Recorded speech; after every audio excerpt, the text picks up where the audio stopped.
Hi, everybody. Ian Bremmer here, and a quick take to kick off your week. I want to talk a little bit about Kamala Harris and foreign policy, something that we haven't discussed very much before, hadn't been particularly high priority when Biden was running for the presidency. But now that he has stepped down and Harris has tightened the race, and is going to be running against Trump, it is worth taking a look at to what extent she has a differentiated view of the world from Biden. And I think it is actually different in a lot of ways. The first thing I should say, though, is that she does have a level of foreign policy exposure and experience which is significant. So it's not just a nominal conversation. We can talk about the meetings that she's had, the exposure that she's had, the experience that she's had in ways that should allow us to talk about her with more substance and depth. And first of all, the fact that she has served as vice president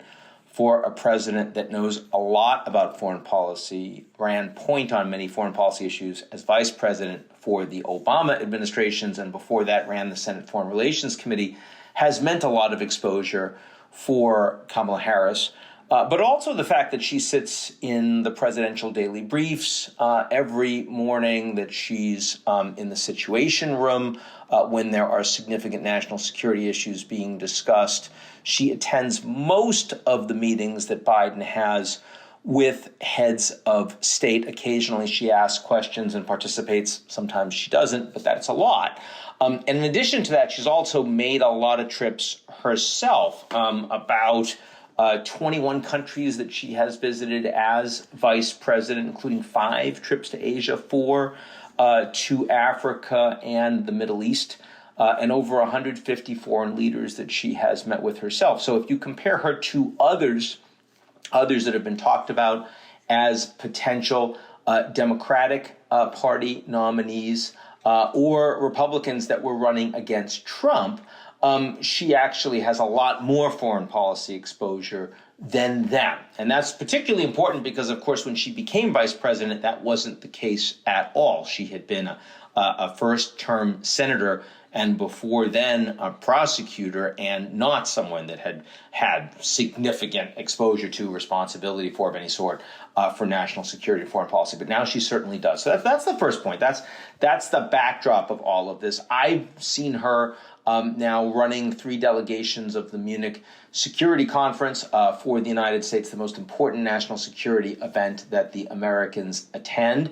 And that means meeting with, aligning policies with all of the top U.S. allies. Also, when she was running point, though Biden was also there, but she was very important because it was her back hometown, California, for the APEC summit. And we spent a lot of time there when meeting with all of the APEC members and leaders that had come in. And that was particularly important for the meeting between Biden and Xi Jinping, and trying to get that on a more stable trajectory without giving away the store for the Americans. The meeting that she led, the delegation for the Bletchley AI conference, one of the more important for international, though not global, but international governance of AI, certainly among the U.S. and its allies. So a lot of exposure. Okay, so given all of that, where would I say there are significant differences?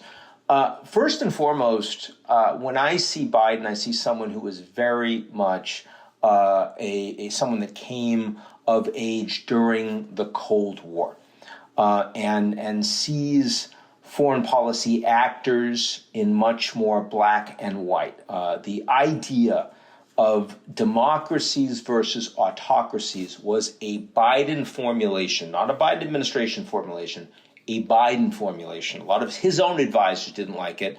Vice President Harris certainly doesn't like it. It doesn't really reflect reality in the world in 2024. And it doesn't necessarily help the United States, which needs to have useful relations, and in many cases does have very stable relations with countries that are hardly democratic themselves.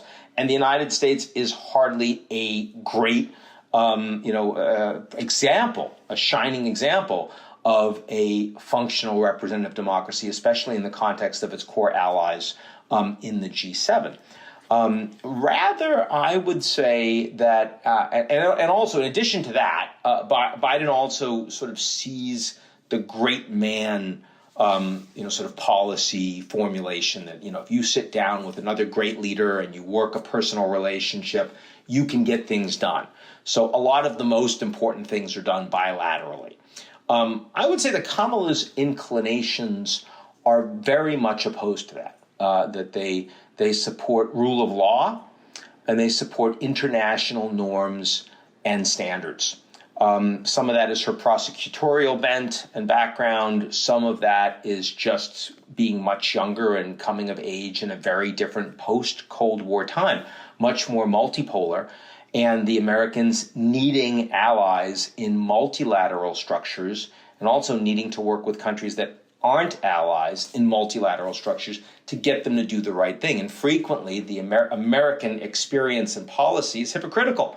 But if you want to uphold the right thing globally, you need to stand for those norms, and you need to uphold those norms and institutions, even in places where occasionally the United States is really going to disagree on individual policies. So that I think is a pretty big difference between the two. And I think that, for example, the vice president's approach on Russia is very much aligned with this, where, Biden is like, it is, the evil Putin doing horrible things, and Kamala's much more sovereignty needs to be upheld. The policies are very aligned, but the reason for the policies, I think, is a little bit different. And the idea that, I think that Harris would not be inclined to push the Ukrainians for a shift towards negotiations in a way that I think Biden intrinsically would like to. Biden doesn't really trust Zelensky. The first time he met Zelensky when he was president, Zelensky was blaming Biden for not getting Ukraine into NATO, even though it wasn't in Biden's, sort of capacity to do so. There were lots of allies that would have supported it. And Zelensky's perspective was, yeah, but if you had pushed, it definitely would have happened. I think that Kamala Harris's view on Zelensky has been someone whose country has been wronged, and their position needs to be supported because you have to uphold these norms and values. And certainly in that regard, when she met Ukrainian President Zelensky for the first time before the invasion and was delivering intelligence to him about the impending attack, that really helped forge a much warmer personal relationship between the two. And I think Zelensky is much more comfortable with a Harris than he has been or would have been with Biden. So that's interesting. I would say that on China policy, they're very well aligned, especially when you talk about areas of common interest, coordinating with allies on national security issues, which broadly include key strategic industries. The fact that the U.S. has been able to bring down the temperature somewhat with China while maintaining and building strong relations across Asia is something that's important. Harris has made a lot of trips meeting with President Marcos of the Philippines. That's a very strong relationship. She certainly feels that that's an area that the Americans need to pay a lot of attention to, need to prioritize. I would say the pivot to Asia concept is very strong under Harris in a way that perhaps less so under Biden and certainly not under Trump. Maybe one of the biggest issues of differentiation is on Israel-Palestine. Very hard for Harris to talk about that because she's the vice president sitting with Biden still running the policy and Biden being very deferential to Netanyahu. I think that Kamala Harris would try to be considerably less so and would focus much more on the abrogation of human rights of the Palestinians, while at the same time recognizing that Israel is the most important defense partner of the United States. That would lead to a lot more pressure. And I think that pressure would be out of step with the U.S. relationship with Israel over the past decades, but much more aligned with where America's allies are with Israel going forward. The big vulnerability that Harris has, of course, is on immigration and the border, and that is one that she is not going to be able to jettison. She had responsibility for the policy with the Northern Triangle. She was given that because Biden doesn't really have much background with immigration, and Harris is from California, and Biden expected she'd do a better job with that. She was generally seen as not doing a good job with that, and of course the numbers have been rising and rising and rising. Some of that is post-pandemic. Some of that is not paying enough attention to border policies that can work, and to security, and to get the resources that are necessary to process the cases, all of these things.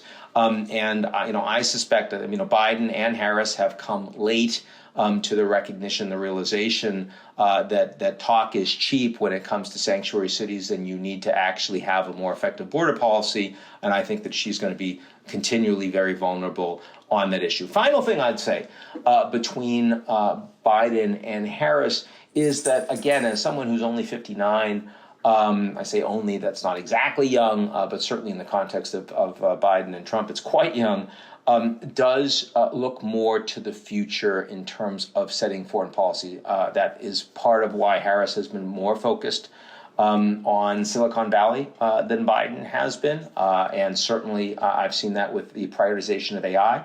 I think that's also Harris's focus on Africa as the place where you're going to see the greatest demographic growth.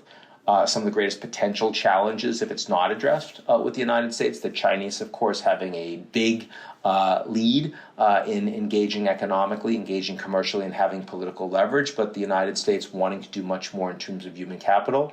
Also, in terms of climate, I think that comes much more naturally to Harris to focus long-term on what it means if the Americans don't take a leadership role with allies and with countries that are adversaries on climate than Biden has. So there are, I think, a lot of places where we can talk about differentiation. She's going to have to set out a lot of that in much clearer and stronger form than she's had the ability to as vice president.